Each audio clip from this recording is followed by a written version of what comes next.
PMC ध्यान नेपाल में आप सभी का बहुत-बहुत स्वागत और आभार। अपने प्रिय गुरु ब्रह्म ऋषि पितामह, महाअवतार बाबा जी, सभी आध्यात्मिक और आराध्य गुरुओं को साष्टांग प्रणाम करते हुए आज का सत्र आरंभ करेंगे। आप सभी को मेरा आत्मवंदन। और आज हमारे साथ हमारे बीच मौजूद हैं पूनम मेहता जी। अ, आप अनम्यूट कर लीजिए। You are the co-host. जी पूनम जी।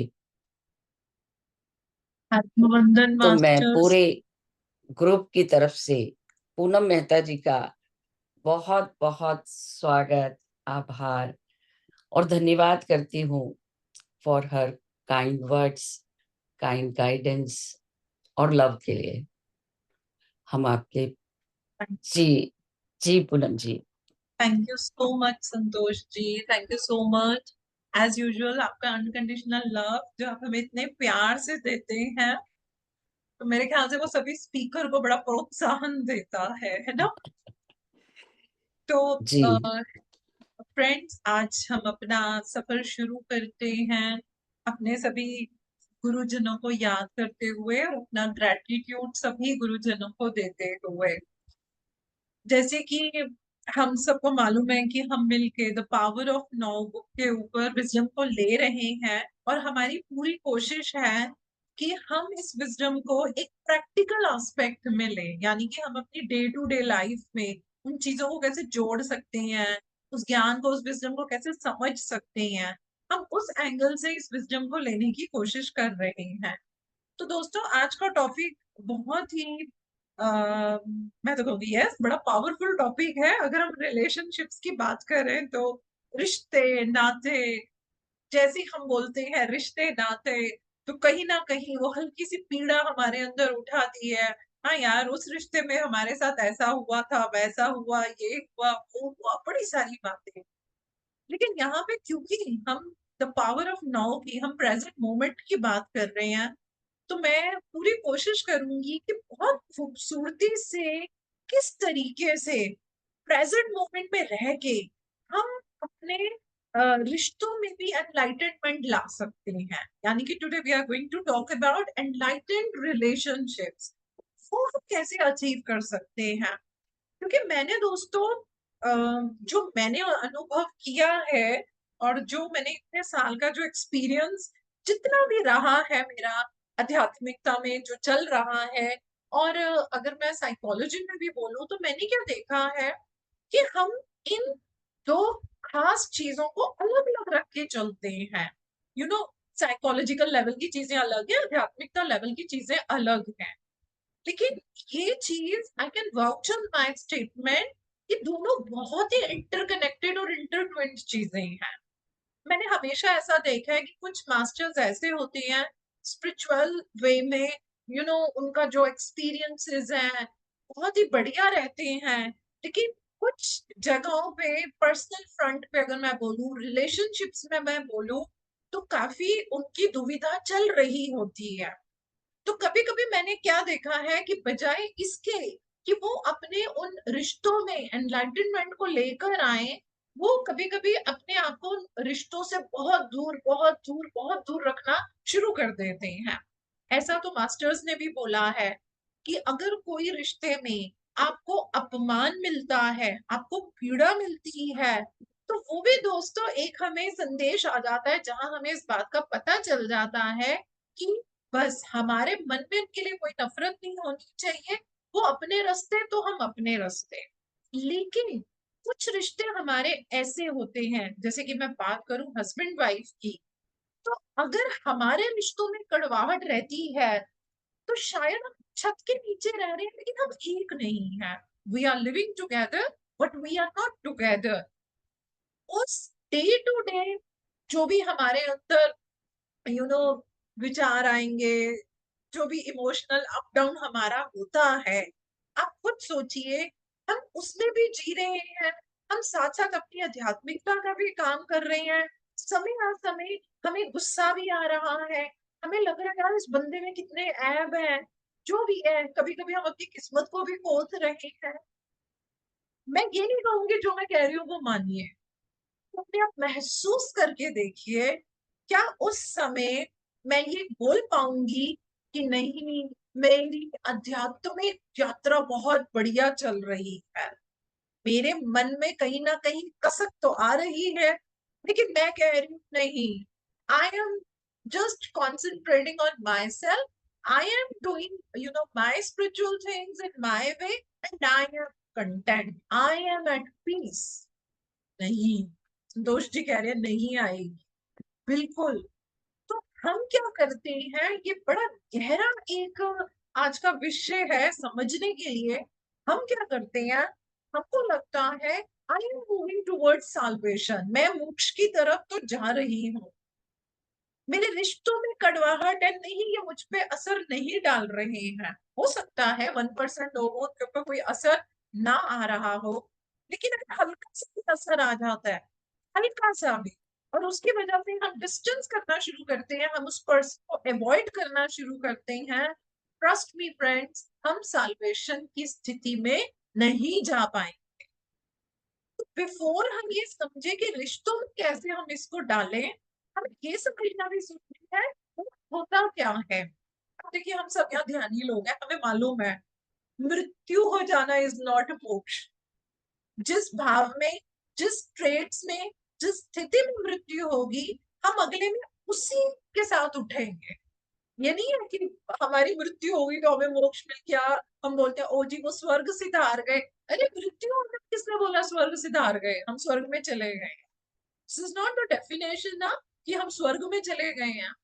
स्वर्ग भी यही है, मोक्ष भी यही है। जिसने यहाँ पे उसको पा लिया वो मोक्ष की तरफ जाता है। तो यहाँ पे हर चीज को पाने के लिए जो भी मेरे कर्मास हैं, जो मेरे रिलेशन है, जो मेरे बंधन है, कर्मा सिर्फ मेरे अकेले के नहीं होते, हमें मालूम है ना, परिवार वालों के साथ भी जुड़े होते हैं हम, कलेक्टिव कर्मास में भी होते हैं, cumulative Karma, so many karmas आते हैं। तो फिर मोक्ष कहाँ मिलेगा, यहाँ मिलेगा। कब मिलेगा, क्या उसकी कोई कंडीशन है, क्या कोई उसका कुछ समय है? तो फिर आ गए ना बॉडी लैंग्वेज के ऊपर, आ गए ना हम उसी डुअलिटी के ऊपर। मोक्ष कहाँ मिलेगा, कब मिलेगा? इसी पल में मिलेगा, इसी समय मिलेगा।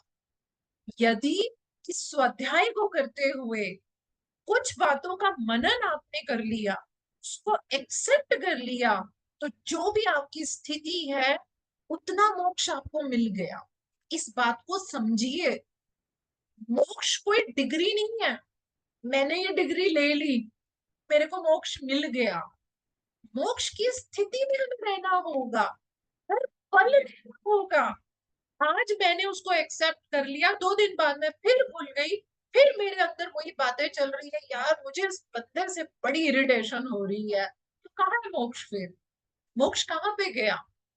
मैं बोलती हूँ नहीं नहीं, मुझे इस बंदे से कोई इरिटेशन नहीं है, लेकिन मेरा अंदर वाला जान रहा है कि भाई मुझे इरिटेशन हो रही है, मैं उस बंदे को अवॉइड कर रही हूँ, बंदा या बंदी जो भी। क्या ये मोक्ष हुआ दोस्तों? सोच के देखिए। अरे अब तो ये पजल हो गई, मोक्ष कहाँ है? मोक्ष अभी है, हियर एंड नाउ है। अब हम इसको कैसे समझे कि भाई मोक्ष क्या है? देखिए, बड़ी सिंपल सी चीज बनाते हैं। ज्यादातर लोगों को क्या लगता है, कुछ फिजिकल प्लेजर, मटेरियलिस्टिक प्लेजर के पीछे हम रहते हैं, और कुछ हमारी साइकोलॉजिकल ग्रेटिफिकेशन होते हैं। हाँ यार, वो बंदे ने मेरे को मेरी इंपॉर्टेंस फील कराई, हाँ मुझे अच्छा लगता है, हाय मैंने अपने बच्चों के लिए कितना कुछ किया, आज देखो वो मुझे कैसे बोलते हैं। तो वो मेरा साइकोलॉजिकल नीड पूरी नहीं हो रही है ना, मुझे वो एंडोर्समेंट नहीं मिल रहा, या मेरे को कुछ फिजिकल चीजें चाहिए होती हैं। तो क्या होता है, हमारी सोच पता है कैसी बन जाती है, अगर मेरे को ये मिल गया, अगर ऐसा हो गया, तो बस देन टनाटन लाइफ मेरी एकदम सेट है। हम बच्चों को क्या बोलते हैं, बच्चों नहीं हमें तुम्हारे से कोई गिफ्ट थोड़ी ना चाहिए, है ना, माँ बाप की इज्जत किया करो। माँ बाप की इज्जत में मेरी साइकोलॉजिकल ग्रेटिफिकेशन क्या है? मैं कहूँ उठ तो बच्चा कहे उठ गया, मैं कहूँ बैठ तो बच्चा कहे बैठ गया, मैं कहूँ ये खा ले तो वो कहे अच्छा मैंने खा लिया। मतलब कि मेरे को एक रिमोट चाहिए, हमें पता नहीं चलता।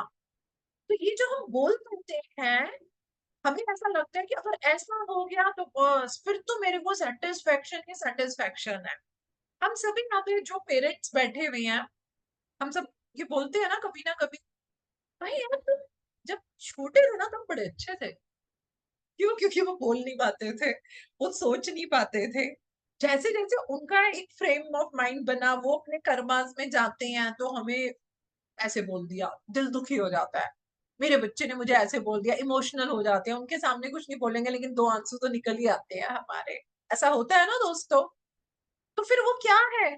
सिर्फ और सिर्फ मेरी साइकोलॉजिकल ग्रेटिफिकेशन है। मेरे में कोई अनकंडीशनल लव नहीं है। चाहे मैं माँ हूं, चाहे मैं बीवी हूं, मेरे में अनकंडीशनल लव नहीं है। क्यों? क्योंकि सामने वाला को नहीं कर रहा जो मैं चाहती हूँ। सामने वाला ऐसे बिहेव नहीं कर रहा जो मैं चाहती हूँ। यानी कि मैं किसको इंपॉर्टेंस दे रही हूँ? सोचिए, क्या मैं सरेंडरेंस में हूँ? बिल्कुल नहीं। मुझे तो मेरा साइकोलॉजिकल ग्रेटिफिकेशन चाहिए। जैसे मैं चाहती हूँ वैसे करती हूँ तो, और भाई तेरे से अच्छा तो कोई बच्चा हो ही नहीं सकता किसी का। ये जो हम सोचते हैं ये चीजें तो, आज बच्चे हंजी हंजी कर रहे हैं तो अच्छा लग रहा है, कल वो नहीं करेंगे तो बुरा लगा। तो क्या ये मेरी साल्वेशन है? No, this is not my salvation. अरे अभी तो कह रहे हो कि salvation is here and now, तो हेयर एंड नाउ में तो ये मटेरियलिस्टिक जीवन आएगा ही। तो फिर भाई साल्वेशन क्या हुई? Salvation is fulfilment, salvation is peace, life in all its fullness. कहते हैं ना, चॉइस है हमारे पास, या तो जीवन जी लो या जी के जीवन जी लो। दोनों बातों में बहुत फर्क है। मेजोरिटी हम क्या करते हैं, हम जीवन जी रहे हैं, जी रहे हैं। अरे अब तो मैं इतने साल की होगी और बेटा कितना, 10 साल 20 साल, हम ऐसी बातें करते हैं। है ना? या तो जीवन जी लो या जी के जीवन जी लो। जो जी के जीवन जीता है वो मोक्ष को प्राप्त करेगा। वो जो भी कर रहा है, अगर अभी हम 1 घंटा स्वाध्याय कर रहे हैं, हम सुन रहे हैं, हमने मेडिटेशन किया, हम उसको फुलनेस के साथ कर रहे हैं। इस समय कोई इधर उधर का विचार नहीं आ रहा। इस समय पूरी कोशिश है कि हम पूरी एकाग्रता से सुने, हम पूरी एकाग्रता से मैं इसको बोल पाऊं। तो ये क्या हुआ? ये मेरा साल्वेशन बन गया। मैं जो चाह रही थी, मैंने पीसफुल तरीके से, मैंने फुलफिलमेंट के साथ मैंने इस पर्पस को पूरा कर लिया। यानी कि जो जो मैं महसूस करती हूँ अंदर से, that is good. There is no opposite, there is no opposite. तो मैं साल्वेशन में हूँ। इसको और सिंपल समझिए। हम बोलते हैं ना, ये जग क्या है? मोह माया है, माया जाल है, मैट्रिक्स है। मैट्रिक्स में क्या है? डुअलिटी है। जब तक हम अपने आप को फिजिकल डिजायर्स के साथ, साइकोलॉजिकल ग्रेटिफिकेशन के साथ जोड़ेंगे, हम डुअलिटी में हैं। अच्छा लगा, नहीं अच्छा नहीं लगा, वाह बहुत अच्छा लग रहा है, oh it's just okay, duality में है। मोक्ष क्या है? जो हो रहा है, जैसा हो रहा है, उसमें मुझे सिर्फ और सिर्फ अच्छा लग रहा है। दुख भी आ रहा है तो उसको हमने खुले मन से फुल्ली एक्सेप्ट किया। मेरे कर्मा काटने आ रहा है, मैंने उसमें भी पॉजिटिविटी को देखा। This is salvation, this is salvation. तो साल्वेशन में क्या है? कुछ ऑपोजिट नहीं है। जब हम बाहर किसी पे निर्भर नहीं है, इतनी हमारे अंदर क्लैरिटी है, and we are connected with our inner voice up to that level, we don't need any, मुझे बाहर से किसी का सर्टिफिकेट नहीं चाहिए। किसी का सर्टिफिकेट दुनिया आपको छोड़ती है। दुनिया ने अगर आपको बुरा बनाना है तो वो घर घर में जाके आपकी बुराई करेगी। आप क्या कर लोगे? जितनों के घर गए हैं उतनों के घर जाके क्या आपको सर्टिफिकेट चाहिए? अगर आप अंदर से, you yourself are connected with your, मैं तो बोलती हूँ अपने इनर सेल्फ से अगर आप जुड़े हुए हैं, तो आपको पता है आपको कोई बुरा नहीं लगेगा। वो अपना कर्म कर रहा है, करता जाए। जिनके पास बैठ के बुराई करी, वो अगर आपसे पूछेंगे, आपको वहां भी कुछ बताने का मन नहीं करेगा। आप कहेंगे भाई देखो ठीक है, आपकी मर्जी, जो उन्होंने बोला आपका दिल करता है तो मानो, आपका दिल नहीं करता तो मत मानो, मुझे कुछ नहीं कहना। अगर हम अपनी सफाई जाके, डू यू थिंक हम लोग प्रेजेंट मोमेंट में रह पाएंगे? हम तो पास्ट को खींच रहे हैं, फ्यूचर के लिए बोल रहे हैं। मैं क्या हूं? मेरी सोशल लाइफ से क्या मेरी स्पिरिचुअल प्रगति बनेगी? वो लोग सर्टिफिकेट देंगे तब मेरी सोल प्रोग्रेस होगी? जी नहीं। मेरी साल्वेशन, मेरा मोक्ष, मेरी सोल प्रोग्रेस किस पे डिपेंड करती है? मुझ पे। मेरे अंदर डुअलिटी नहीं है, मेरे लिए सही बुरा अच्छा गलत कुछ नहीं है। उसने वो किया जो उसको सही लगा, कोई बात नहीं। ये सुनना आसान होता है, जब ये अपने ऊपर आता है तो ये करना बड़ा मुश्किल होता है। लेकिन जिसने कर दिया ना, वो सबसे बड़ा ताकतवर इंसान बन जाता है, जो इस चीज को कर लेता है। तो दोस्तों, मैं 4 चीजें बताऊंगी सॉल्वेशन के लिए। कोशिश कीजिए उसको दिमाग में बिठाने की। मैं बहुत सिंपल शब्दों में बोलूंगी, जितनी मेरी समझ है। मैं कोई बहुत ज्ञानी इंसान नहीं हूं। मैं बहुत सिंपल वे में बताऊंगी, जो चीजें मैंने ऑब्जर्व करी हैं, वो 4 चीजें क्या होनी चाहिए। सबसे बड़ी खास इंपॉर्टेंट चीज साल्वेशन को समझने के लिए, it is to know God. It is to know God. God, परमात्मा, सोर्स, आप कुछ भी बोलिए, परमात्मा को समझना सबसे पहली निशानी मोक्ष की है। परमात्मा को कैसे समझना है? बाहर तो कुछ है ही नहीं दोस्तों, पूरा ब्रह्मांड अपने अंदर है। परमात्मा को आउटर, बाहरी रूप से नहीं समझना, परमात्मा को अपने इनर मोस्ट एसेंस से समझना है। अभी जब मैं अपने, आज मॉर्निंग में जब मैं बैठी थी अपने सेशन लेने के लिए, तो मैंने ऐसे पीछे का अपना वो चेंज किया, तो एकदम ये आया, और जो भी मेरे बैकग्राउंड में लगा हुआ है मैंने ये लगाया।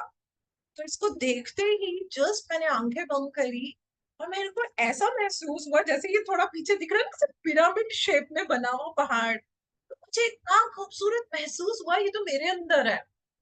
और मैंने उसकी वो ठंडक को महसूस किया। तो मैंने मन में हंस के बोला, मैंने कहा वाह, हम ऐसे इतना एसी चलाते हैं, इतना बिजली का बिल देते हैं, यार ये तो एसी अंदर भी काम कर रही है कुछ पल के लिए। So the point is, nothing is outside. परमात्मा को जानना, परमात्मा बाहर नहीं है, अपने इनर मोस्ट एसेंस में जानना, पहली चीज ये मानी जाएगी।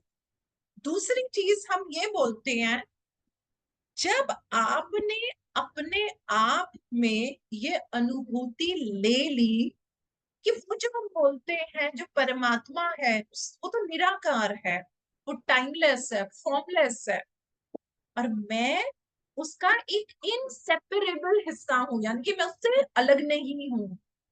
साल्वेशन है, ये मोक्ष है। बोलने से ओ मैं भी फॉर्मलेस हूँ, मैं भी फॉर्मलेस हूँ, आई एम कनेक्टेड, महसूस करना। महसूस कैसे करें? ओ आंखें बंद करके? जी नहीं, खुली आंखों से भी, काम करते हुए भी, रिश्तों में तकरार आती है तब भी। जब आपने महसूस कर लिया, ये दूसरा पॉइंट है जो आपको सल्वेशन से जोड़ रहा है। तीसरी चीज मैं बोलूंगी, it is a state of freedom. Freedom, कैसी freedom? Freedom from fear, freedom from suffering. जब हम भय से, और जो हमारे जीवन में हमने सफरिंग पकड़ी हुई है, जब हम अपने आप को उससे दूर कर लेते हैं, मेरे पास इस चीज की कमी है, always in state of lack, ये मेरे जीवन में ये नहीं है, वो नहीं है, उससे अपने आप को बाहर निकाल लेना, इनसफिशियंसी, है तो सही लेकिन कम है, मेरे पास ये है तो सही लेकिन कम है। जब हम अपने आप को इन 4 चीजों से बाहर निकाल देते हैं, फियर से बाहर निकाल दिया, सफरिंग से बाहर निकाल दिया, जो हम ये बोलते रहते हैं मेरे पास ये चीज की कमी है, लैक है या ये चीज मेरे पास कमती है, इन भाव से अपने आप को बाहर निकाल दिया, तो दोस्तों साल्वेशन की तरफ जा रहे हैं। ये तीन चीजें हैं, बड़े आराम से सोचना है कि मेरे में किस चीज की कमी है। अपने में चारों की कमी है तो मानेंगे, हाँ चारों की कमी है, मानेंगे तो आगे कैसे बढ़ेंगे, राइट। चौथी चीज क्या है? चौथी चीज है जो हमारी कंपल्सिव थिंकिंग, नेगेटिविटी। जब हम अपने आप को उससे आजाद कर देते हैं तब हम मोक्ष की तरफ जाते हैं। मुझे ये चारों पॉइंट्स बड़े अच्छे लगे। क्यों? क्योंकि इसमें सब कुछ है टोटलिटी में। अगर आप देखें, जीवन में बहुत सारा जीवन डर में निकाल देते हैं। हाय काश मेरे पास पैसा होता, हाय काश ये होता, काश वो होता, काश मुझे मौका मिला होता, मेरे घर वालों ने मुझे पढ़ाया नहीं, मैं ये नहीं कर सकी, मैं वो नहीं कर सकी। आदत है ना बाहर वालों पे ब्लेम करने की, अपनों को थोड़ा ना ब्लेम करेंगे अपने पे। ये चार चीजें दोस्तों अगर हम अपने जीवन से निकाल दें तो हम कैसे जाएंगे? हम साल्वेशन की तरफ जाएंगे। निकालने का अर्थ ये नहीं इन चीजों को ऐसे उठाया और ऐसे निकाल दिया। ये तो हमारे भाव है, ये तो हमारी सोच है, ये हमारी आदतें हैं, ये इम्प्रेशंस हैं, पिछले जन्म से संस्कार चलते आ रहे हैं। इन पे काम करना है। इन पे काम कैसे करते हैं? अगर मैं ये बोलने लग जाऊंगी तो मैं बिल्कुल एक अलग टेंजेंट पे चली जाऊंगी। बड़ी सिंपल सी चीज बताती हूँ, अपनी विल पावर और फेथ से इन पे काम करना है। क्योंकि काम कैसे करना है, जितने करोड़ों लोग हैं उतनी करोड़ों उन सबकी ये बाधाएं, क्योंकि तो उतने करोड़ तरीके चाहिए। As such, there is no ready-made solution. Solution आपके अंदर से निकलेगा, लेकिन मैं आपको उसकी चाबी बता रही हूँ, विल पावर एंड फेथ। मेरे अंदर ये नेगेटिव और आ रहे हैं आ रहे हैं आ रहे हैं, कंपल्सिव थिंकिंग, मैं इस आदमी को कर्स कर रही हूँ। नहीं, I will activate my will power. मुझे मोक्ष में कदम पीछे नहीं बढ़ाना, आगे रखना है। I accept it. मेरे में ये भाव आया, लेकिन मैं उसको भी एक्सेप्ट करती हूँ कि उस बंदे का इस तरीके का उसका नेचर है। तो विल पावर और फेथ से हम ऐसे करेंगे। अब हम बात करते हैं रिश्तों की।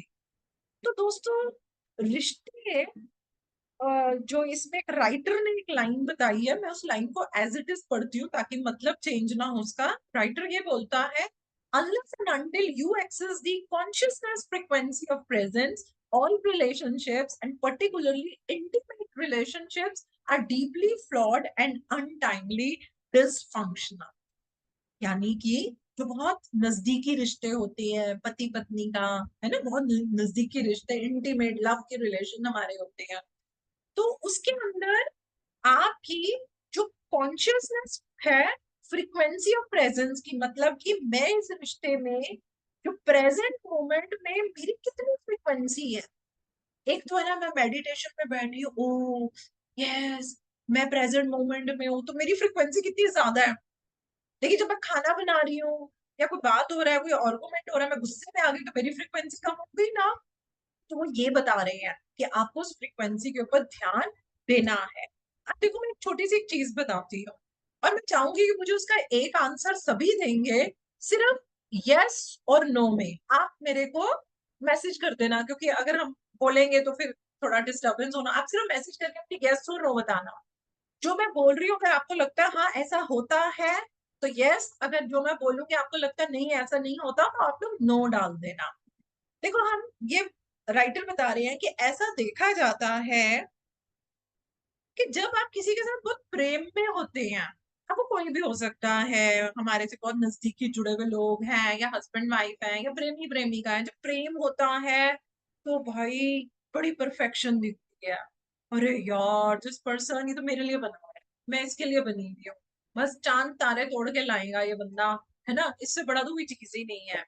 लेकिन धीरे धीरे क्या होता है, कुछ आर्गुमेंट्स हो गए, कुछ कॉन्फ्लिक्ट्स आ गए, कुछ डिससेटिस्फेक्शन आ गया, कभी इमोशनल कभी फिजिकल वायलेंस आना शुरू हो गया, और धीरे धीरे ये जो नाराजगी, ये जो गिले शिकवे, ये जो वायलेंस, ये धीरे धीरे बढ़ने लग जाते हैं, बढ़ने लग जाते हैं। तो वो जो मेरा लव रिलेशनशिप था वो बन जाता है हेट रिलेशनशिप। यस और नो, फटाफट चैट, फटाफट फटाफट यस नो टाइप करते जाइए, तो मुझे भी पता चलेगा। पूजा कह रही है यस, रीटा जी कह रहे हैं yes yes yes, Santosh ji भी यस, रागनी यस, सुप्रीत जी भी कह रही है यस। तो चलो 26 में से 6 लोगों ने तो आंसर दिया। सुषमा अग्रवाल जी कह रही है नो, ऐसा नहीं होता है। मीना जी कह रही है यस।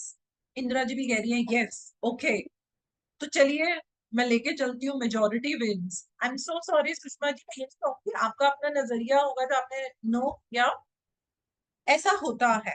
हो सकता है जो सुषमा जी ने अभी नो किया उसका आंसर अभी आपको आगे मिले। मैंने इस चीज को ऑब्जर्व किया कि हाँ ऐसा तो होता है, I have seen this thing.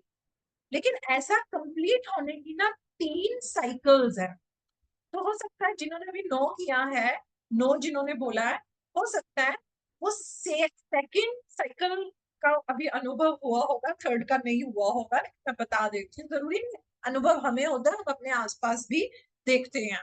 अब क्योंकि मैं certified marriage therapist and counsellor हूँ, तो मैं तो किसी से बहुत मैक्सिमम देखती हूँ। रोज ही 2 या 3 केसेस तो हमारे पास चल ही रहे होते हैं। तो देखिए पहला क्या होता है कि जब हमें लव होता है ना, तो लव में कुछ कुछ अटैक आने लग जाते हैं, जैसे बड़ा हॉस्टाइल बिहेवियर शुरू हो जाता है। कभी कभी कुछ समय के बाद एक दूसरे के प्रति अटेंशन कम हो जाती है, बिल्कुल उसका विड्रॉल हो जाता है। स्विच की तरह होता है, हुआ कम हो गया, ये नॉर्मल है। बंदा कहता है अरे यार सारी जिंदगी प्रेम प्यार की बातों से थोड़ी ना निकलती है, दाल आटे का भाव पता चलता है जब शादी होगी, जब साथ रहोगे। तो मुझे लगता है इट इज नॉर्मल कि पहले हम इतने थे, अब थोड़ा थोड़ा कम हो रहा है, नाउ प्रायोरिटी शायद चेंज हो रही है, तो ये ऐसा हमें लगता है। सेकेंड साइकिल में क्या होता है दोस्तों, ये जो रिलेशनशिप होता है ना, ये थोड़े टाइम के लिए ऐसे जैसे मतलब कहते हैं ना घड़ी का पेंडुलम टिंग टोंग, वो थोड़ा थोड़ा ऐसे ऐसे होना शुरू हो जाता है। मतलब जैसे वो घड़ी का ऐसे डायल है ना, जो बड़ी वाली घड़ी होती है दीवार पे, वो ऐसे ऐसे होनी शुरू हो जाती है। तो क्या होता है, लव हेट। आज तो अच्छा है, अरे नहीं यार आज बुरा लग रहा है। लड़ाई हो गई, फिर मना लिया, फिर अच्छे हैं। अरे तो होता है पति पत्नी की लड़ाई दूध में मलाई, यस पेंडुलम की तरह। पति पत्नी की लड़ाई दूध में मलाई, अरे ये तो होता है, मजा आता है। लड़ेंगे तो इतना कुछ जहर निकाल दिया, पूछो मत। और फिर जब प्यार हो गया तो गिफ्ट्स ले दिए, सॉरी मांग ली, सब कुछ हो गया, गले लग गए, रो लिए। अरे यार कुछ भी हो जाए हम एक ही हैं, हम एक ही हैं। तो ये जो ड्रामा होता है ना, उससे हमें लगता है oh we are alive, we are alive, this is good, this is perfect, ये सेकंड स्टेज हो गया। तो अभी भी हमें क्या लगेगा कि नहीं नहीं सब कुछ ठीक चल रहा है, सब कुछ ठीक चल रहा है। तो क्या हो रहा है, जैसे बोलते हैं ना, कभी हंसी कभी खुशी, तो कभी दुख, कभी अच्छा पॉजिटिव हो रहा है, कभी नेगेटिव हो रहा है, लेकिन वो पेंडुलम है, वो अच्छा भी है बुरा भी है, अच्छा भी है बुरा भी है, ऐसे चल रहा है। लेकिन अगर दोस्तों धीरे धीरे ये बैलेंस खराब हो जाता है, और जो डिस्ट्रक्टिव साइकिल है, जो नाराजगी है, जो हेट है, वो ज्यादा बढ़नी शुरू हो जाती है, बहुत ज्यादा बढ़नी शुरू होती है, तो वो रिलेशन कोलैप्स हो जाता है, वो रिश्ता खत्म हो जाता है। खत्म होने का ये मतलब नहीं है वो, इंडिया में तो मैंने इतना देखा है, रिश्ते खत्म को आप ये मत देखिए डिवोर्स होता है। साथ में रह रहे हैं लेकिन रिश्ता खत्म। जब भी बात करेंगे तो एक दूसरे पे अटैक होती है, एक दूसरे को डिमीन किया जाता है, नीचा गिराया जाता है, या एक दूसरे को अवॉइड किया जाता है ना। तो ये देखिए किस तरीके से जो लव वाला रिलेशनशिप होता है वो हेट रिलेशनशिप में चला जाता है। अब हमको पता है क्या लगेगा दोस्तों, डिवोर्स क्यों होते हैं। हमको ऐसा लगेगा कि यार अब मेरे जीवन में बहुत ज्यादा नेगेटिव और डिस्ट्रक्टिव साइकिल हो गया है, मैं इस साइकिल को अपने जीवन से निकाल देता हूँ, तभी जीवन सही होगा, अदरवाइज तो कोई पॉसिबिलिटी है ही नहीं। तो अब हमसे तो एक दूसरे के साथ रहा नहीं जाता है, हम एक दूसरे को बहुत ही वो करते हैं। देखो अगर सोल प्लान में होगा तो डिवोर्स होगा, 100% होगा, इसमें कोई मैं ये नहीं कह रही हूँ, ना मैं उसको प्रमोट कर रही हूँ ना मैं उसके अगेंस्ट, सबका अपना अपना सोल प्लान है। लेकिन ये चीजें हमारे साथ हो, दोस्तों सोच के देखो, यदि हम जो नेगेटिव साइड होती है एक रिलेशनशिप की, यदि हम प्रेजेंट मोमेंट में रहें, जैसे मैंने अभी वो 4 बातें बोली, और हम उसके ऊपर काम करें, हम क्या करेंगे उन नेगेटिव डिसफंक्शनल को पॉजिटिव में बना सकते हैं।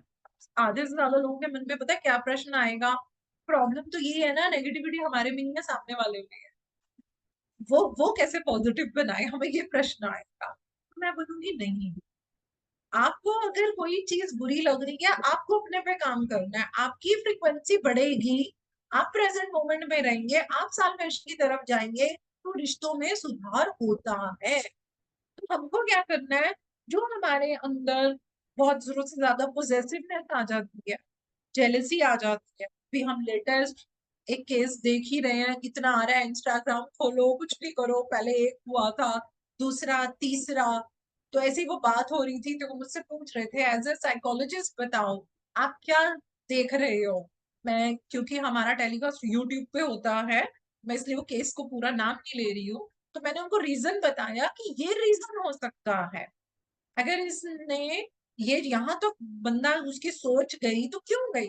अभी 5-6 दिन के अंदर कौन से उनके रिलेशनशिप में कॉन्फ्लिक्ट आने शुरू हो गए, लेकिन उसका रीजन ये हो सकता है, एंड आई एम 100% कॉन्फिडेंट वही रीजन निकलेगा। उसकी साइकोलॉजिकल वे बता रही हूँ, साइकोलॉजिकल वो क्या रीजन निकलेगा, वो यही रीजन निकलता है। तो जब हम कहते हैं ओ मेरे में रिसेंटमेंट आ रहा है, ओ मैं रिएक्ट कर रही हूँ, ओ मेरे में गुस्सा आ रहा है, and when I will be taking care of all those things, keeping myself in present moment, don't you think friends कि हमारी फ्रीक्वेंसी बढ़ेगी।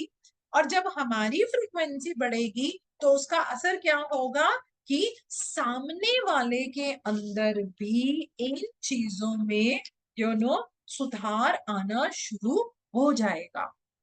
तो हमारे मन में प्रश्न आएगा कि अच्छा, यानी कि हमें पता क्या होता है दोस्तों, आदत पड़ जाती है।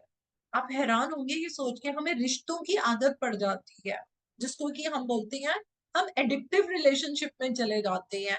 कई बार लोगों को क्या बोला जाता है, बेटा देखो, मायके में कभी आओगे मिलने आओ, राजी खुशी आओ, लड़के कभी मत आना, वही तुम्हारा घर है, ऐसा बोल दिया जाता है।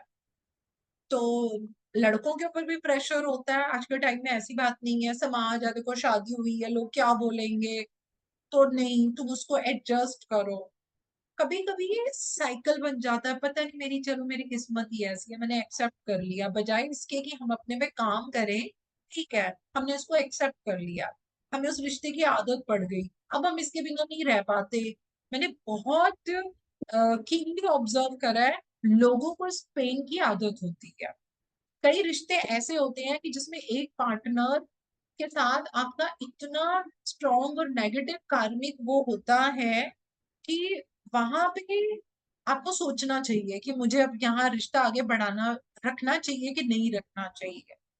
ईगो में नहीं, सोच के देखो, अगर वहां रहना, कई लोगों को मैंने देखा कि मजा आता है, वो रोएंगे हमारे पास आके, अपने पार्टनर के लिए इतना बुरा बुरा बोलेंगे, इतना कुछ करेंगे, इतना कुछ करेंगे, लेकिन लेकिन जब उनको हम असलियत दिखा के बोलेंगे, तो वो कहेंगे नहीं नहीं नहीं, रहना तो मुझे यही है।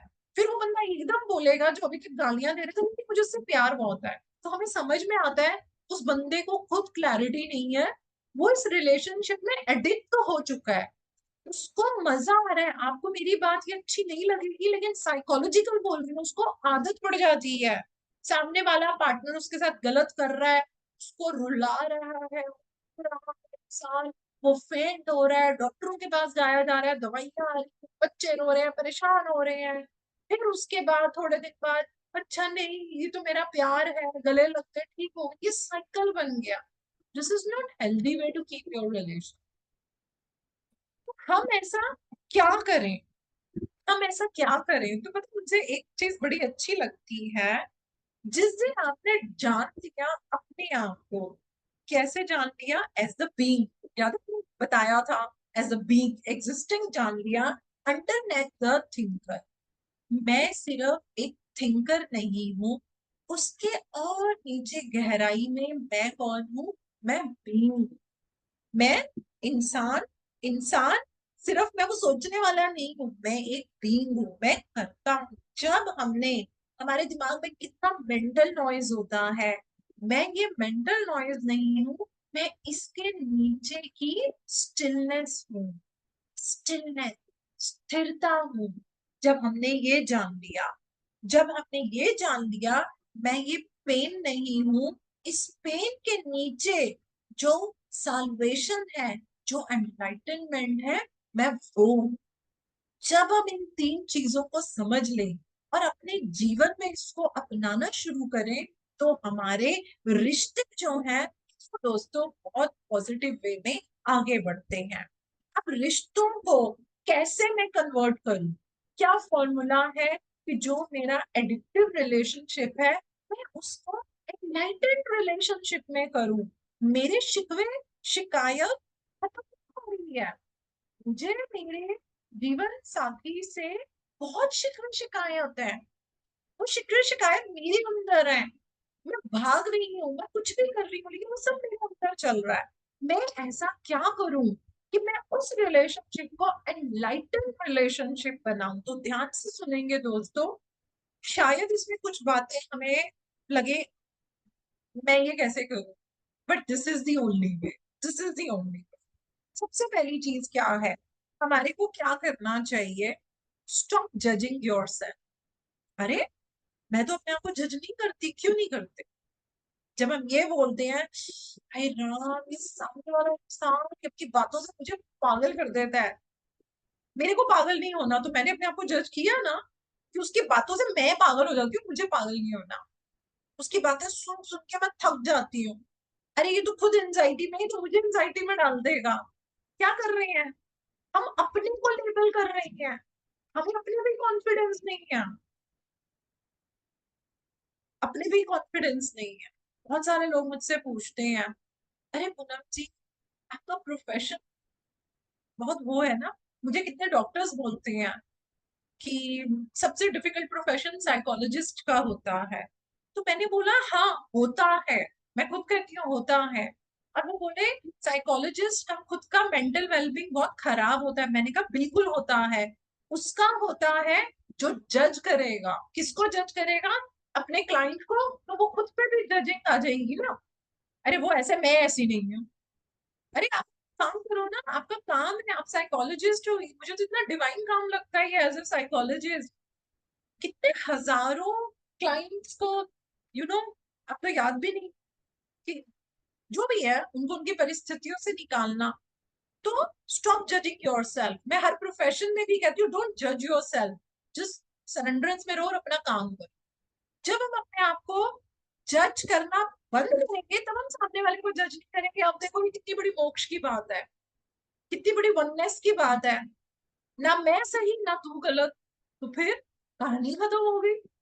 प्रॉब्लम कहाँ आ रही है? मैं सही तू गलत, मैं पॉजिटिव तू नेगेटिव, मैं पीसफुल हूँ तू कोलसन है, मैं कम बोलती हूँ भाई तू बहुत बोलता है, मैं कितनी हैप्पी रहती हूँ तू तो डिप्रेस रहता है। Why are you labelling yourself? Stop judging yourself. I accept myself the way I am, so do I accept you the way you are. सोच के देखो कितना ब्यूटीफुल है। और हम कितनी जजिंग करते हैं। याद है जब हम छोटे होते थे, थोड़े थोड़े बड़े होते थे, अगर किचन में कोई काम किया तो मम्मियां जाके ऐसे नुक्स निकालती थी हमारे तुमने ये करा, तुम ये इधर नहीं रख सकते थे, वो उधर नहीं रख सकते थे। तो पता क्या होता था? मेरी मम्मा भी बहुत परफेक्शनिस्ट थे। तो मैं सोचती थी कुछ भी कर लूंगी ना, मम्मी पॉइंट निकाल लेना है। तो भाई मैं ऐसे करती हूँ। यस वो अभी भी निकालती है Meenakshi, I totally agree with you. मम्मियां अभी भी निकालती हैं। तो मैंने पता क्या सोचा, मैं जैसी हूं ना मैं वैसी ही सही। तो फिर मेरे मन से ये भाव हटना शुरू हो गया कि मेरी मम्मी नुक्स निकालेगी, क्योंकि मैंने अपने आप को जज करना छोड़ दिया ना। और ये तो तब की बात है जब तो मैंने साइकोलॉजी का, मुझे पी भी नहीं पता था साइकोलॉजी क्या होती है। तो मैंने बोला ठीक है यार, जो करना है करो। तो धीरे धीरे वो चीज जो है वो कम हो जाती है। तो stop judging yourself. And once you stop judging yourself, you stop judging your partner, क्या हो जाएगा? एक्सेप्टेंस आ जाती है। यार एक्सेप्टेंस आ जाती है। अब देखो मैं भी बोलूंगी, मेरी भी जब शादी हुई और मुझे तो है, आई एम अ परफेक्शनिस्ट। मैं भी नहीं छोटी मोटी चीजों में मैं भी एग्री करती हूँ। मेरी तो बड़ी जबरदस्त प्रॉब्लम है। मैं परफेक्शनिस्ट हूँ और मैंने अपने आप पे बहुत काम किया। मैंने अपना परफेक्शनिज्म की वजह से मैं बहुत ऐसी होती थी, ऐसे नहीं ऐसे चाहिए।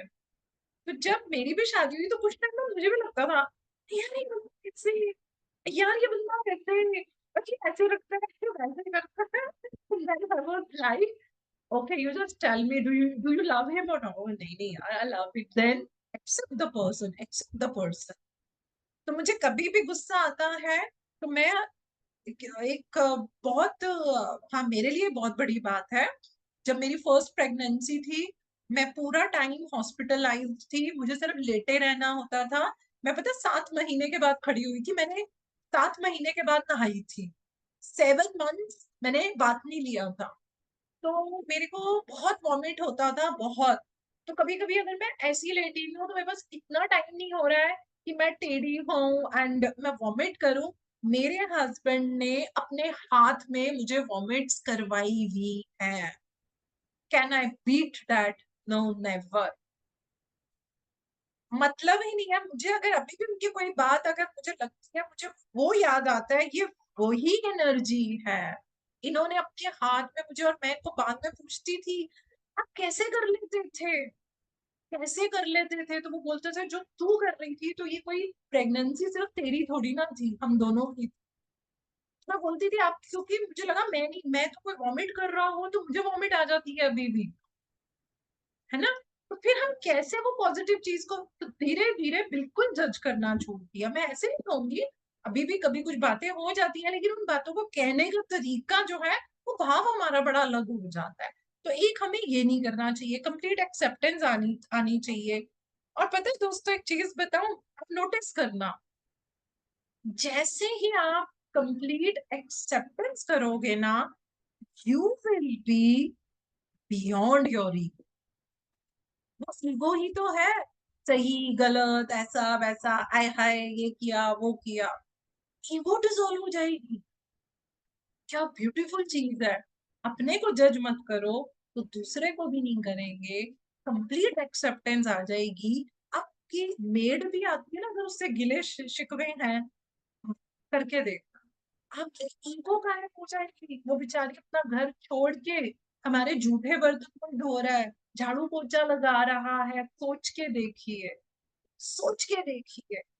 वो पैसा कमाने के लिए वो अपनी ईगो नहीं रख रही है, और हम पैसा देने वाले ईगो से भरे हुए हैं। लेने वाले में ईगो नहीं है और देने वाले में ईगो है। सोच के देखना, रिश्तों में सुधार आ जाती है। और there is no accuser, there is no accuse. कोई है ही नहीं ना गिला करने वाला, और ना वो जिसके ऊपर हम गिला कर रहे हैं। हमें इन चीजों को हटा देना चाहिए। Then there will be only love. Love is a state of being. मैंने बोला ना अभी कि हमारे को बीइंग की स्थिति में रहना है। अभी मैंने बताया ना, हमारी 3 स्थितियां मैंने बताई। हमें बीइंग की स्थिति में रहना है, हमें स्टिलनेस के अंदर रहना है। ये चीज बहुत बहुत बहुत जरूरी होती है। थिंकर के नीचे बीइंग है, हमें बीइंग रहना है। लव बीइंग है, लव थिंकिंग। आप ध्यान से सुनिएगा, लव में थिंकिंग नहीं होनी चाहिए। हमारा जो लव होता है उसमें थिंकिंग है। हमारा जो लव है उसमें थिंकिंग है। एक बारी मैंने कहीं पढ़ा था, वो जो भगवान कृष्ण जी का आता है ना, बचपन में वो करते हुए जब वो गिर गए थे नदी में, फिर वो शेषनाग के सिर के ऊपर से वो ऐसे आए थे। तो वो मैंने उसमें एज ए साइकोलॉजी में हम कर रहे थे, तो क्या डिबेट की, उनकी माँ यशोदा मैया किनारे पे रो रही है, भाई मेरा बच्चा, मेरा कृष्ण पानी में गिर गया, पानी में गिर गया, पानी में गिर गया। तो कृष्ण जब बाहर आए, उन्होंने अपनी माँ से क्या पूछा, तू कितना रो रही थी? मैं माँ हूं तेरी। तो फिर नदी में क्यों नहीं कूदी? सोच के देखो दोस्तों। उन्होंने पूछा, फिर तुम नदी में क्यों नहीं कूदी? उनके पास कोई आंसर नहीं था। तो ये जो हम है ना, जो हम बोलते हैं अनकंडीशनल लव है, अपने आप से पूछिए, अपने आप से पूछिए कितना अनकंडीशनल लव है। हम तो ईगो के भरे हुए हैं, हम तो ईगो के भरे हुए हैं। हमारे को हमारी जान प्यारी है, हम रो रहे हैं, तो कूदी क्यों नहीं? And she was speechless, no answer. इतना भी नहीं आया, मुझे तैरना नहीं आता। यानी कि बच्चे को, अगर बच्चा गिर गया तो क्यों नहीं कूदे? क्योंकि मुझे तैरना नहीं आता था। सोच के देखना, इससे बढ़िया एग्जाम्पल मैं नहीं दे सकती कि प्रेम कैसा होना चाहिए, प्रेम की स्थिति क्या होनी चाहिए। प्रेम बाहर थोड़ी ना होता है, अपने अंदर होता है। प्रेम में कंडीशंस थोड़ी ना होती हैं। प्रेम के अंदर आप ये भाव नहीं रखोगे, प्रेम में तो फिर कुछ है ही नहीं। तो हमें क्या समझना है, मैं एक लाइन पढ़ के सुनाती हूँ। In the stillness of your presence, you can feel your own formless and timeless reality as the unmanifested life that animates your physical form. जब हम अपने आप को प्रेम में, बीइंग की स्थिति में, अपने आप को स्टिलनेस में रखते हैं, तो जिस तरीके से मैं बताती हूँ ना, परमात्मा जैसे ये पूरी कॉन्शियसनेस थी, उसमें से कुछ तो अनमैनिफेस्टेड रही, कुछ का मैनिफेस्टेशन हुआ जो ब्रह्मांड बना। तो ऐसे ही हमारे अंदर पक्ष है अनमैनिफेस्टेड का, आप उसको एक्टिवेट करके तो देखिए। ये जो हमारे गिले शिकवे शिकायत होती है सब खत्म हो जाती है और हम मोक्ष की तरफ जाते हैं। जब हम मोक्ष की स्थिति में चले जाएंगे, हम हमेशा पीक लेवल पे रहेंगे, हम हमेशा स्टिलनेस लेवल के ऊपर रहेंगे, हम हमेशा फ्रीडम लेवल पे रहेंगे। फ्रीडम क्या है, मेरी कोई भाव नहीं है, लव हेट, अच्छा बुरा, फ्रीडम मुझे, मेरे में एक ही भाव है, परमात्मा का। वो पीस है, वो जॉय है, वो ब्लिस है, वो आनंद की स्थिति है मेरे अंदर। तो मैं ना सामने वाले को इवेल्युएट कर रही हूँ, ना मैं खुद को कर रही हूँ। तो उनसे पूछा गया तो फिर गॉड क्या है, परमात्मा क्या है, तो देखो राइटर ने क्या आंसर दिया है। The eternal one life underneath all the forms of life. जितनी भी फॉर्म्स ऑफ लाइफ है उसके अंदर, उससे भी नीचे जो सिर्फ एक एक जो सिंगल चीज है, दैट इज गॉड। लव क्या है, प्यार क्या है, तो उन्होंने बोला to feel the presence of that one life deep within yourself and within all creatures, within all creature. मैंने वो लोग देखे हैं जिन्होंने घर में डॉग्स, कैट्स, पैरट्स ये पाले हुए हैं, वो बहुत प्यार करती हैं। वो इसके अलावा मैं नहीं कहूंगी कि उनको प्यार करना बुरा है, लेकिन घर के लोगों को प्यार नहीं, फिर मैं नहीं समझ पाती उनका प्यार कैसा है। वो कैसा प्यार है वो मुझे नहीं समझ आता है।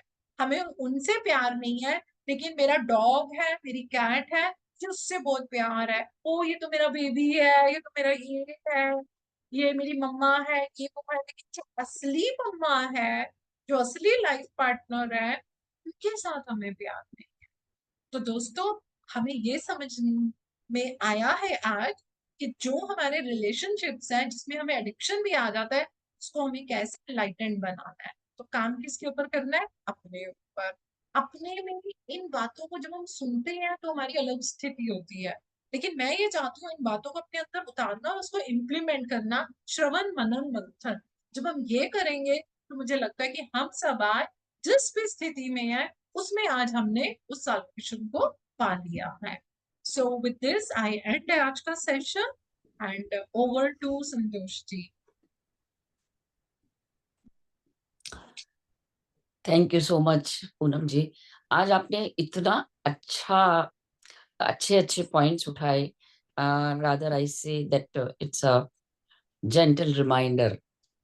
पता सब कुछ होता है ना, लेकिन उसमें जब क्लैरिटी और भी बढ़ती चली जाती है, तो मुझे लगता है कि सभी लोग जब आत्मज्ञान जान चुके हैं, मैं कौन हूँ और सामने वाला कौन है, अहम ब्रह्मास्मि तत्वमसि, तो जब मैं भी वही हूँ, तुम भी वही हो, वही परमात्मा का स्वरूप, तो कैसे गिले, कैसे शिकवे, कैसा किसी के साथ में कंपैरिजन, या जो भी हमारे पत्री जी ने बताया, तो ओनली बिल्कुल। Acceptance, no comparison, no interference, तो सब कुछ फिर तो खत्म ही हो जाता है, समभाव में आ जाते हैं। बहुत सुंदर, बहुत सुंदर। जी पूनम जी, तो सभी लोग अपने को या तो हैंड रेज कर लीजिए, किसी के मन में कोई भी, पुष्पा जी ने हैंड रेज किया हुआ है, तो पहले मैं Yes. उन्हीं को अनम्यूट कर देती हूँ। जय श्री कृष्ण। राधे राधे मैम। जी बात करिए पुष्पा जी। अच्छा, मैम आपने जो बोला ना कि नहीं पट्टे ना, नहीं जमता, मतलब मेरे बोलने का, आप मेरा जो बोल रही हूँ आप समझ जाइएगा कि अलग हो सकते हैं, अलग होके फिर कर्म बंधन से मुक्त नहीं हो सकते, कर्म बंधन तो रहेगा ही ना। वो फिर वापस जन्म लेके वापस उसके साथ आना पड़ेगा, जिस इंसान के साथ जमती नहीं है। अगर उसको छोड़ करके फिर अपन तलाक दे के, छोड़ो तलाक दे दिया, लेकिन फिर इससे सोल्यूशन नहीं रहता है ना ये। लेकिन फिर अगर कर्म तो पुष्पा जी रहेगा। अगर पुष्पा जी सोल प्लान के अंदर तलाक हाँ, देके दूसरे का साथ हुआ, फिर क्या सोल बोला प्लान आपने? में सोल प्लान में ये भी तो हो सकता है ना कि एक हाँ, शादी होगी, तलाक होगा, फिर दूसरी शादी होगी, हो सकता है दूसरी के बाद तीसरी भी होगी। फिर इसीलिए हम बता रहे हैं, पहले हमें अपने पे पूरा काम करके देख लेना चाहिए। लेकिन अगर वो करने के बाद सामने वाला आपको कमजोर बना रहा है और अन्य आपका फायदा उठा रहा है, आपके मन में ये भाव आता है, तब तो मैं जरूर कहूंगी कि अलग हो जाना चाहिए। हमने बहुत सारे लोग देखे हैं जो दूसरी शादी करके बहुत सुखी रहे हैं, बहुत सुखी रहे हैं। लेकिन अगर उस इंसान का सोल प्लान है कि मुझे एक ही शादी करनी है और मुझे बस इसी पैटर्न में रहना है, और वो अपनी फ्री विल को इस्तेमाल नहीं करता, तो वो उसी पैटर्न में रहेगा। समझ गए? वो उसी समझ। पैटर्न में रहेगा, वो बाहर नहीं निकल पाएगा। तो जैसे हम आध्यात्मिकता में आते हैं, तो मैंने ये बहुत लोगों की मैंने समस्याएं देखी है, मैंने बहुत लोगों को देखा है, या तो उनको रहना आ गया, उनके जीवन साथी में भी फर्क आ गया, और अगर वो नहीं आता है तो उनको अपने आप अंदर से ये इंसाइट आती है कि नहीं, बस यस, मैं आपकी ये बात से एंड। सहमत हूँ। मैं हाँ, आपकी बात से सहमत हूँ। तो उस अवस्था तक हमें अपने आप को समय देना चाहिए, उस यस, पर्सन को टाइम देना चाहिए। Thank you. Yes, yes. शुक्रिया, शुक्रिया।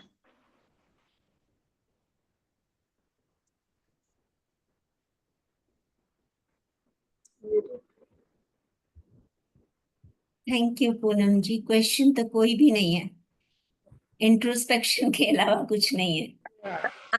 बिल्कुल थैंक यू नहीं। रीता जी। मेरे को तो यही बोलना था कि फिर अपन वो सोल प्लान बना के आए, फिर उसको छोड़ना और फिर बाद में करना, तो कर्म बंधन से तो मुक्त होंगे ही नहीं, ये मैं पूछना चाहती थी। तो मैं और वही कोई तो रीजन? बता रही हूँ ना हाँ, कि समझ गए, समझ अगर गए। हमारे सोल पे, लेकिन एक चीज मुझे गुरुजी की बहुत अच्छी लगती है यार। जब मैं मतलब काफी टीनेज में मैंने ये पढ़ना शुरू कर दिया था, तो मैं सोचती थी कहीं ऐसा तो नहीं है कि कर्मा के नाम पे हम लोग एक्सक्यूज ही बनाने लग जाएं। ओ ये तो मेरा कर्म है। तो मैंने गुरुजी अच्छा। से अपनी इंटेंशन डाली और मैंने ये प्रश्न पूछा कि कर्मा के नाम पे तो फिर मैं हर जगह एक्सक्यूज ले सकती हूँ, मेरी एंट्रेंस क्लियर नहीं हो रही, मेरा कर्मा है, मेरे से ये नहीं हो रहा, ये तो मेरा कर्मा होगा, मेरा सोल प्लान है। Then मुझे आंसर क्या मिला? Evenly with your will power and with your righteousness, यानी कि यस, आप अपनी इच्छा शक्ति से और आप अपने धर्म से, धर्म मतलब राइटसनेस, सही तरीके से, you get closer to truth and you can change your soul plan. आपके पास इतनी ताकत है, हमारे पास इतनी ताकत है कि अगर मैं अपना सोल प्लान लेकर आई थी कि मैं 80 साल इस जीवन में रहूंगी और 80 साल कष्ट भोगूंगी, लेकिन यदि मेरे अंदर वो परम शक्ति जाग गया 40 की उम्र में, तो मैं 42 की एज तक अपने कर्म खत्म कर सकती हूँ। विल पावर इतनी जबरदस्त, हमारे पास वो सारी शक्तियां हैं पुष्पा जी जो परमात्मा के पास है, हम यस। सबके पास वो शक्ति है। मैं तो आपकी विल इस बात पावर, से सहमत हूँ। हाँ मैं आपकी, हाँ, इस पावर बात से सहमत हूँ बदल। कि मेरे अपने से भी, मेरे अपनी किस नाम में ले लूंगी नहीं, ले उसने भी ये कदम उठाया है। उस वक्त तो मेरे को अच्छा नहीं लगा था, लेकिन अब समझ में आ रही, जैसे जैसे इसमें घुसी हूँ ना, वैसे वैसे अब समझ में आ रही कि नहीं, सही निर्णय था उसका। किसने ऐसा कदम उठाया आपने बोला? मैं नाम नहीं बताऊंगी, मैं अच्छा अच्छा, ओके ओके। नहीं नाम नहीं बिल्कुल। बताऊंगी। और हमारे को कभी भी किसी के उठाए कदम को बॉडी लेवल से नहीं देखना चाहिए, हम ईगो लेवल से देखते हैं, हम बॉडी लेवल से देखते हैं। हाँ दूसरी गलती हम क्या करते हैं, हम उसको बोलेंगे ओ कोई नहीं, ये तेरा कर्मा होगा, अब तेरी किस्मत ऐसी है, जी नहीं। हम उसको क्या बोलेंगे, ये आपने अपनी जीवन की, अपने डिसीजन की रचना करी है, अब आप अपनी विल पावर से इसको आगे पॉजिटिव वे में ले जा सकते हो। ये जिसने भी ये साथ कदम हाँ, देना जिसने भी ये चाहिए। कदम उठाया यही उठाया। अगर मेरे को तकलीफ होगी तो भी मेरा स्वीकार है मेरे को ये चीज। बस when I am हाँ responsible for my decision, there will हाँ be no karma, there will be no हाँ karma। बस। और अपनी इच्छा शक्ति से मैंने ऐसे ऐसे लोगों को उठते हुए देखा है, ऐसा नहीं है। कुछ लोग तो रो रो के अपना जीवन खत्म कर देते हैं। 99% ऐसा होता है, रो रो के जीवन खत्म होता है। 99% होता है। बिल्कुल आप सही कह रहे हैं, 99% होता है, लेकिन जिसने जान लिया ना वो जीत गया। लेकिन अब वो पहले जैसा नहीं रहा, अब जागरूक हो चुका है इंसान, थोड़ा थोड़ा जागरूक हो चुका है। ठीक। ओके।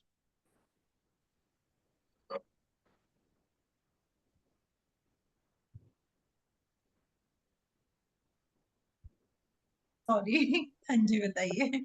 जी जी बहुत बहुत जी धन्यवाद मैम, शुक्रिया। Thank you. जी बहुत अच्छा है। तो सार यही है कि यदि हम अपने आप को जानने में कौन हूँ और सामने वाला कौन है, जब सभी वही हैं, तो उसके बाद में उसी समय हम मुक्त हो जाते हैं। उसी समय जब हम पूर्ण समर्पण में आ जाते हैं, मैं तो कुछ कर ही नहीं रही हूँ, उसने करवा दिया, वो हो गया, चाहे अच्छा हुआ चाहे बुरा हुआ, मेरा उसमें कोई भाग ही नहीं है, क्योंकि मैं तो उसी के अधीन हूँ। तब भी हम कर्म से मुक्त हो जाते हैं। जी जी उषा जी बात करिए। पूनम जी प्रणाम। प्रणाम। आज का पूरा सेशन मैंने आपका बहुत ध्यान देके सुना है, थैंक यू सो और मच। आज का सेशन जो है आपने, मैं ये अनुपात तो नहीं बताऊंगी, पर आप एज ए साइकोलॉजिस्ट भी उस पर बोल रही हैं।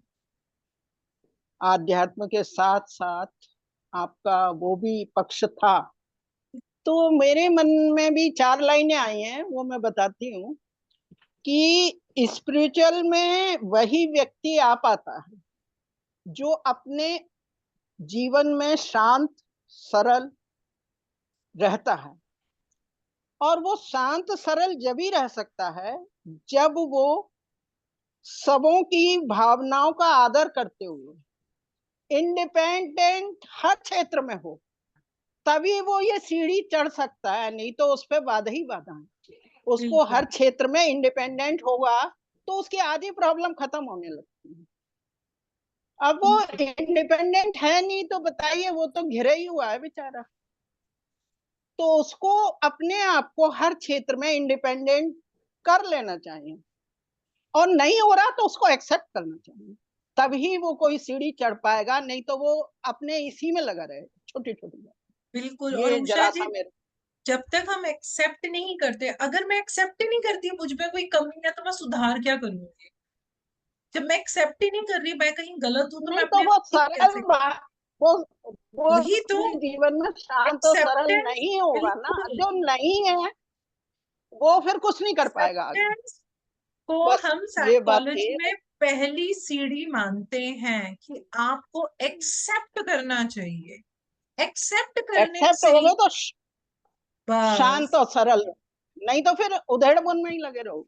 बस उसी में सरल सी जीवन। बात है, बहुत सरल, कोई आध्यात्म नहीं है जी इसमें, पर ये हाँ सब जी हमें चाहिए तभी आगे बढ़ेंगे। बिल्कुल और बिल्कुल। एक्सेप्टेंस के लिए फॉरगिवनेस हमारी बहुत बड़ी चीज है, दूसरे को भी अपने को भी। जी रीता जी बात करिए। जब हम उस मोड़ पर आएंगे, हाँ जी रास्ते के उस जगह पे होंगे, तभी तो हम रास्ता देख पाएंगे, कौन सा रास्ता। वो एक्सेप्टेंस वगैरह सब उसको अपने आप दिखेगी, फिर वो जब यहाँ खड़ा होगा तब। यही बस। Thank you ji, thank you. Thank आत्मवंदन मैम। यू। आत्मवंदन रीटा जी। बहुत अच्छा लगा मैम आपको। आपने वो सॉरी 4 लाइन बोला था। फर्स्ट में ऑलवेज विथ भगवान, गॉड को कभी मत भूलना, और दूसरों को सब कुछ आपके पास है, आपके अंदर ही है। और तीसरा क्या बोला मैम? मैंने पहला ये बोला था कि मतलब हमको परमात्मा को जानना है, परमात्मा को जानना है, और परमात्मा कहीं बाहर नहीं है, वो हमारे अंदर ही है, वो हमारे अंदर ही है। दूसरा मैंने ये बोला था, जब हम ये समझ लेते हैं कि मैं उस निराकार यानी कि टाइमलेस फॉर्मलेस जो सोर्स है, मैं उसका इनसेपरेबल पार्ट, मैं उसी का एक पार्ट हूँ। थर्ड मैंने ये बोला था कि साल्वेशन क्या होती है, it is a state of freedom, it is a state of freedom. ये एक स्थिति है फ्रीडम की। फ्रीडम किससे मिलती है? फियर से। फ्रीडम हमारे को मिलेगी सफरिंग से। फ्रीडम हमारे को मिलती है जैसे लैकिंग, मेरे में ये नहीं है, मेरे में वो नहीं है, मेरे पास ये नहीं है, या ये बहुत कम है, इनसफिशिएंसी। चारों चीजों से भी मुझे फ्रीडम मिलनी चाहिए, दैट इज मोक्ष। और चौथी चीज मैंने बताई थी कि जो हमारी कंपल्सिव थिंकिंग है उससे नेगेटिव कभी भी नहीं मत सोचना। अच्छा, बस। Thank you ma'am, welcome. Thank you ma'am, मैं बोलूं? Love you ma'am. हाँ जी बोलिए मंजू जी। मेरा सोचना ऐसा है कि कभी भी मतलब जो भी रिलेशन होते हैं, चाहे उसको इम्प्रूव करने का सबसे आसान तरीका है कि आप अपना ऑनेस्ट सेल्फ एनालिसिस कीजिए एंड एक्सेप्ट योर फॉल्ट। अपनी फॉल्ट निकाल, उसको ज्यादा मतलब इम्पोर्टेंस देके उसके ऊपर वर्क करना कि ऐसा क्या हुआ है कि इसमें हम दूसरे की कमजोरी को करने वाले कौन होते हैं। हमको पहले अपने को जो है कि कहीं कहाँ पर ऐसी स्थिति हुई जहाँ पर हमने कुछ ऐसा किया जिससे सिचुएशन बिगड़ गई, और उसको अगर हम ऑनेस्टली बजाय instead of defending my self, if I मतलब क्रिटिकल वे में अपने को एनालाइज करें, तो रिलेशंस जो है वो बिगड़ने की संभावना जो है वो काफी कम हो जाती है। एंड फिर उसमें दूसरी पार्टी की में भी काफी एक्सेप्टेंस आ जाती है कि हमारे बहुत सारे रिलेशंस ऐसे हैं फ्रेंड्स के या उसमें कि देखिए सालों से 30-40 साल के हैं, सभी में डिफरेंस ऑफ ओपिनियन वगैरह सब कुछ होता है, लेकिन कभी भी कुछ भी बात अगर हो भी, जब हम मिलते हैं तो इतना दिल खोल के मिलते हैं कि कभी ऐसा लगता ही नहीं कि हमारे बीच में कोई डिफरेंस हुआ या कुछ ऐसा हुआ जो कि मतलब हमको किसी को भी बुरा लगने वाला हो। तो मैं ऐसा मेरी पर्सनल जो एक्सपीरियंस ये है, मैं हमेशा अपने को जो है एनालाइज करती हूँ, कहाँ मैंने क्या गलती किया है, उसको जो है मैं अगर चाहता उसके ऊपर तवज्जो दे के उसके ऊपर वर्क करूँ तो रिलेशन जो है संभल जाता है। ऐसा मेरा वेरी नाइस। और यही चीज हम भी इसी बात को कह रहे हैं कि जो भी चैलेंज आता है उसमें लर्निंग होती है, वो लर्निंग मेरी है। अगर किसी रिश्ते में जैसे मान लीजिए मैं और मंजू जी हैं, तो जो भाव मुझे आ रहा है या जो मेरे को तकलीफ हो रही है इनके साथ रिलेशन में, I need to accept the fact, oh I am having some problem, I need to dive deep in myself, where is my learning, मतलब मेरे लर्निंग क्या, मुझे क्या इम्प्रूव करना है। सेम उसके अंदर जो अगर मंजू जी को जो भी मेरे से नाराजगी का भाव आएगा, तो वो ये देखेंगी कि उनकी लर्निंग क्या है। तो वो हम तभी कर पाते हैं जब हमारे में एक्सेप्टेंस आती है, रिएक्ट ना करके हम रिस्पॉन्ड करते हैं, we take a pause and then we make it out where lacking, मेरे में क्या कमी है, लेने के भाव की मुझ में क्या कमी है, तो वो कहीं जाके वो चीजें हमारी सॉल्व होती है। तो thank you so much ji Manju ji, ji for बहुत योर बढ़िया site, for ji. Your reports. मैं भी मंजू जी मैम से, और मैं हर वक्त समझे मैंने क्या गलती क्या मैं हर वक्त अपने आप को कुछ हुआ तो वो अपने आप समझने लगते हैं मैंने क्या कुछ गलत किया, मेरे तरफ में कुछ भी गलत नहीं, आखिर ह्यूमन है ना मैम, कभी कभी तो होता है। मैं वो सोचकर सबसे मेरे रिलेशन अच्छा रखने को मेरा जी चाहता है। और मुझे को गुस्सा नहीं आता है, मुझे को थोड़ा वो बोलता है ना चित्त दुख बुरा लगता है, थोड़ा बुरा लग गया। you understand that chitta means what? Chitta दुखता है और feeling, so I don't know. I can sense it. I got it. Same चीज है, मुझे भी गुस्सा नहीं आता है, आता है तो बहुत कम आता है, वो आता है तो वो काली माँ वाला आता है, जो जहाँ पे आना बहुत जरूरी होता है, अदरवाइज मुझे भी नहीं आता है। हाँ, बुरा लगता है, बुरा लगता है जी, जब वही स्थिति बन जाती है। जी जी जी। मैं अच्छे बुरा के लगता लिए है लेकिन गुस्सा नहीं आता।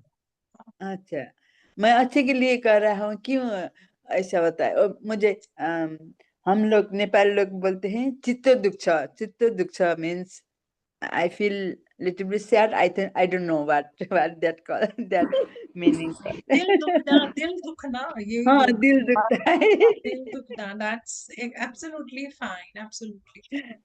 थैंक यू चलिए, मैम। ये सभी के साथ होता है, इस सफर पे हैं, कोशिश तो कर रहे हैं ना अपने में इम्प्रूवमेंट लाने की, वो सबसे बड़ी बात है, जी ठीक है ना, वो सबसे बड़ी। बिल्कुल। सो चले संतोष जी, चलिए परमिशन है आपकी क्या जी, जी? परमिशन है जल्दी मिलने के लिए। दूसरा, ये सब जैसे आप कराते हो ना, तो सबकी ये डे टू डे लाइफ के साथ जुड़ा हुआ है, हाँ जी, इसलिए ये बहुत इम्पोर्टेंट और इफेक्टिव भी है, और सबको उससे बहुत गाइडेंस भी मिलती है ना जी। बिल्कुल। जो लोग तो जो चलते लोग उस हैं, रास्ते पे चल रहे हैं, तो Yes. बहुत बहुत धन्यवाद। Thank you, thank you so much. Love you Poonam ji.